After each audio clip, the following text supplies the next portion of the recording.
Hey guys, we're here with Lindsay at the minute. She's the manager from True's Yard and she's going to fill us in with some of the classic ghost stories from around the Kings Lynn area. Hello. Yeah, so to tell you a few about Kings Lynn, we'll start with one that's a little further afield on the other side of town, which is All Saints Church. And one of the, about 1800, I think probably about 1825, there was a young boy who would actually grow up to be a vicar, and he was living in the old vicarage there, and he kept hearing this tapping on the walls, and he thought it was rats, but it like drove him mad, and he'd just go along the walls and start tapping himself, and eventually he reached a point which sounded hollow, and it sounds completely insane for a child to do, but he went and he found a hammer and then started kind of hammering into the walls. It was just this kind of plaster and stuff, and he pulled it back and there was this hollow behind it, and inside he found this skeleton, and it had this kind of sort of strange sort of crown of rusted wire around its head, and they pulled the rest of it out and it was a bride. It was just like these tattered scraps of fabric and these very nice shoes, and it was a mystery that was never solved. Was she, as many women at that time, forced into a marriage she didn't want to be in and refused, so was buried alive, or did in some moment of was she some sort of sacrifice? You're not sure.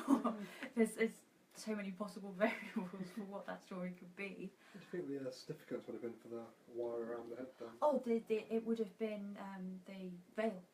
Okay. Yes, they would have had a sort of wire. Yeah. Actually, ones these days still have kind of the wire mesh. But and in terms of other ones, I suppose in kind of closer to home, one of my favourite ghost stories isn't actually a ghost story at all. It's a very clever woman who disguised herself as a ghost because during the Napoleonic Wars, the press gangs were lurking around all the pubs, basically waiting for unsuspecting people, and they basically just kidnapped them and pressed them into service of the Navy.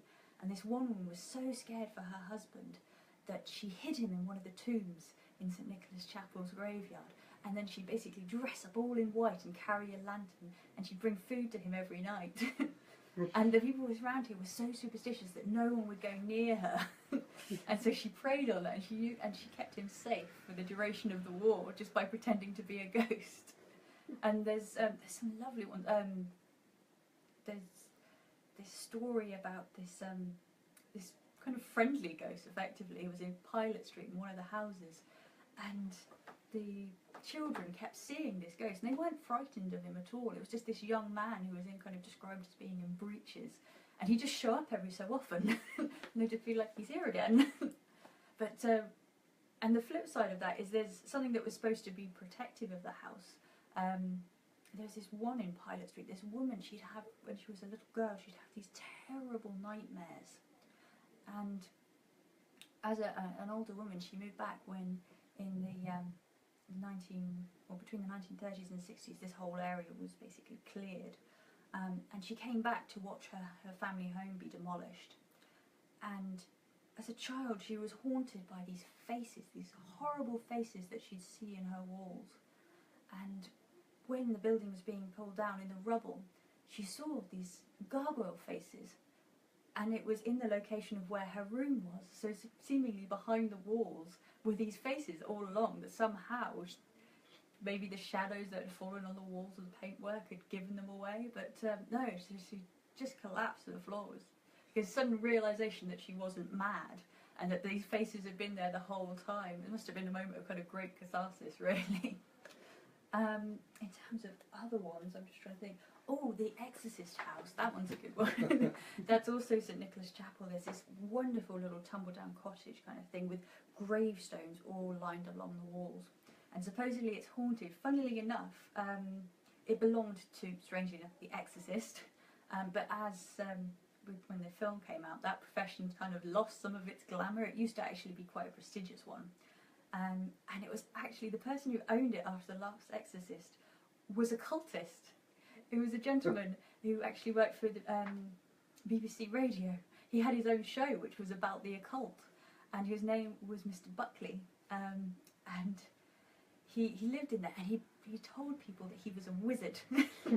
And at one time this gentleman came and tried to take pictures of the Exorcist house, and he said, "Nope, I've cast a spell, you cannot take pictures of the house." And sure enough, the camera wouldn't work. Eventually he decided to go off to America, but his mother is supposed to haunt the cottages. Actually, when the new owners moved in, two of his nieces came to clear the place out, and they were like, "There's someone still here?" And the person that they described, who they'd never heard of before, was Mrs. Buckley, his mum. So it was quite strange, this little kind of old lady just sitting by the fire. Must have been a proper full-on good apparition then to make him think it was a person. Yes. So yeah, those are a few of the stories of Lynn. There's absolutely loads, but there's a couple. Thank you very much. Thank you so much Thank for that. you. Right, cheers guys. We'll carry on.